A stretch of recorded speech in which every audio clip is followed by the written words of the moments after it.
من هناك هو مش موجود. متخصص بالتراث الشعبي الاماراتي. لبنان الحلوه هاي بكل حلاوتها نعم. ما تحصلين هذا المحزن فيها مثلا، فاكيد صحيح. تعجب هذا الناس المتذوقين. الجمهور طلططه اكيد. واو. مريم ايضا انت شكلتي حاله منفرده في مجال الغناء وستايل خاص في مريم فارس، وهو الجمع ما بين الغنى والرقص. صح. فتكلمينا عن هالستايل اللي انفردتي فيه.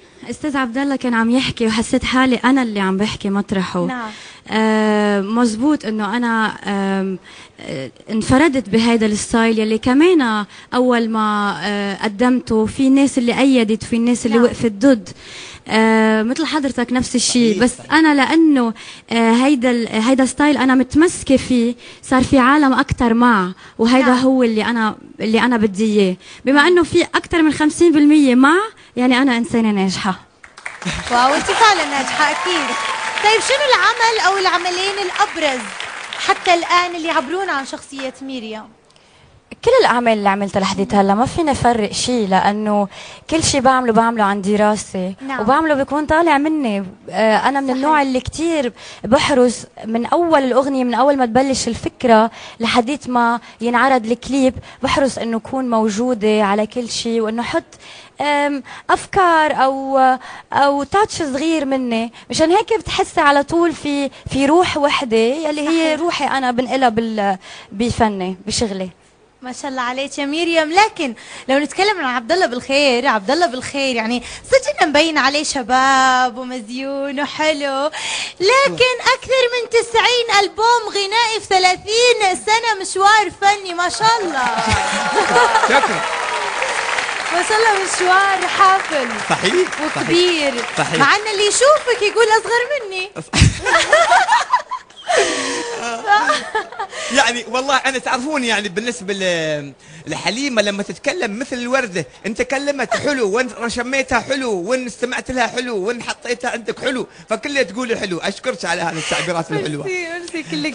طبعا انا في تخصصت في اساليب كثيره. نعم. درست في واول من اسست التراث الاماراتي الشعبي. هذا صحيح. فالى اي حد تشوف انك نجحت في هالمجال؟ ما في شك اني انا يكاد يكون مالي منافس او منازع. نعم. عليه، لاني احتويت التراث الشعبي كله من يعني فلكلوره. نعم. الى شعبيته، الى اسقاطاته. نعم. إلى لحنه، إلى نغمته، إلى إيقاعاته، إلى أدائه، إلى رقصاته، إلى شيء، فحويته كله وتميت أؤديه. فأدائي خليط ومزيج. أخذت هذا كله ورحلت إلى القاهرة، درست الموسيقى وتعلمت، زادت الثقافة واحتكيت، فزاد الاحتكاك، وأصبحت الحين أؤدي نموذج متفرد منفرد في الغناء وفي الأداء وفي الشكل وفي العطاء وفي التعبير وفي الشكل. فأصبحت أنا أبو الخير اللي متميز باسمي. وجه الخير على الكل. أتمنى أن كنت كذلك إن شاء الله. ما شاء الله عليك. أيضا مريم درست الفن والموسيقى في سن صغير وفي عمر صغير، ودخلتي برامج الهواة أيضا. مريم تكلمينا عن تجربتك منذ الصغر مع الموسيقى والفن حتى وصولك اليوم إلى النجومية ما شاء الله. بعمر ال5 سنين درست الباليه كلاسيك.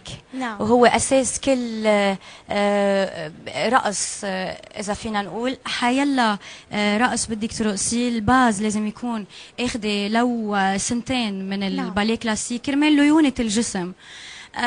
وبالنسبة للجوائز اللي عم تحكي عنها، من أنا وصغيرة كان عمري 9 سنين قدمت على بروجرام اسمه مواهب صغيرة. نعم. بينعرض على الشاشة اللبنانية. نعم. وأخذت الميدالية الذهبية عن الرقص الشرقي. وبعدين كبرت وبلشت ثقف صوتي، مش بس جسمي او رقصي. ودخلت على الكونسيرفاتوار وتعلمت 4 سنين غنى شرقي. وطبعا بعدني لهلا بحرص انه على طول اتطور بشغلي، ان كان باخذ برايفت ليسنز، باخذ دروس خصوصيه للصوت. ودروس خصوصيه متخصصه كمان بالرقص. صحيح. فبضلني بحرص على اني اقدم الجديد وعلى اني اطور حالي كانسانه، تطوير في ناحية الموسيقى. لكن اليوم أيضا الاهتمام باللوك الخاص بالجمال الخارجي أصبح عامل أساسي في عصر الفيديو كليب. يمكن تأيدني يا عبد الله؟ أنا دائما ما يدلني طالع منك على طول الخط. كلام كبير. انا وهي صار احمر. لان الصوره اصبحت روحها رمز. صحيح. اول الاغنيه كصوت، ولكن الحين جت الصوره. صحيح. فاصبح الانسان لازم يشوف صوره جميله جدا لدرجه ان حتى اذا كان الصوت والله هنه او حي الله او الصوره تغطي وتشمل. مش كثير، انا ما بايدك كثير. يعني انا قصدي بدينا بنقطة الخلاف الأولى في البرنامج. أنا متفق معاها دائما. نعم. أنا متفق كمان معي. معك.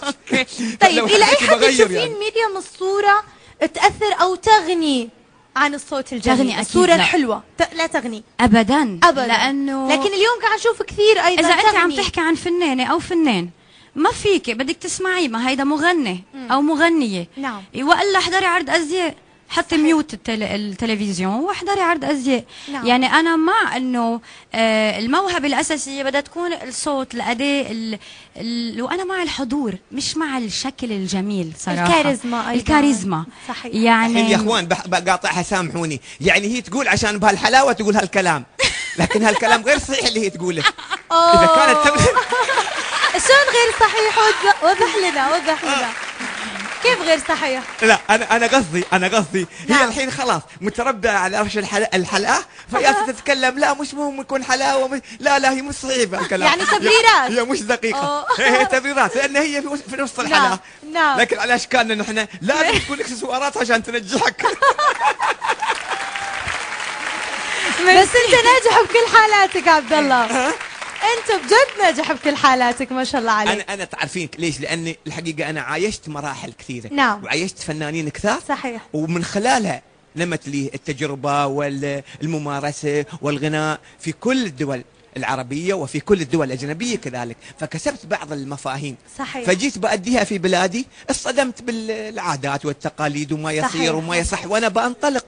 في فنانين اشوفهم في بلادي مثلا على سبيل المثال متمسكين بالشكل والديزاين الشعبي، بس سموهم في محلهم، انا ابغي انطلق، فلا يمكن ان تنطلق الا اذا حطيت الصوره، والصوره مثل ما انا متفق معاكم لازم يكون شكل، ولازم يكون رقص، ولازم يكون مجاميع، ولازم يكون شكل حلو. يعني لازم يكون هناك كسر للعادات والتقاليد للانطلاق للعربيه، وان ما نلتزم فقط بالمحليه. هو مو بالتحديدا بهذه المعنى، ولكن ان الغناء يتطلب شيء من الرقة، شيء من الحلاوة، شيء من العذوبة، شيء من الجمال، جمال الكلمة واللحن والأداء وجمال الصورة مع الرقة والجمال والعذوبة. نقول ترى تبريك وراجعين.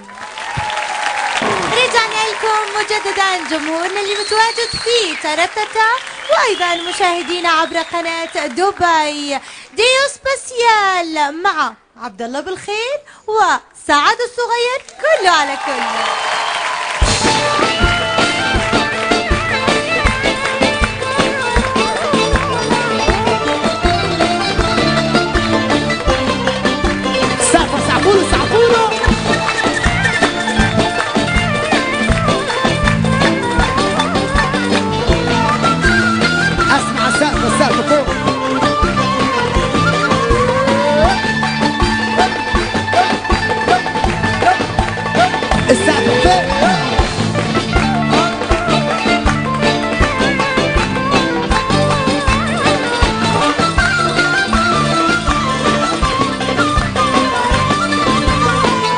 كله على كله اما تشوف قوله كله على كله اما تشوف قوله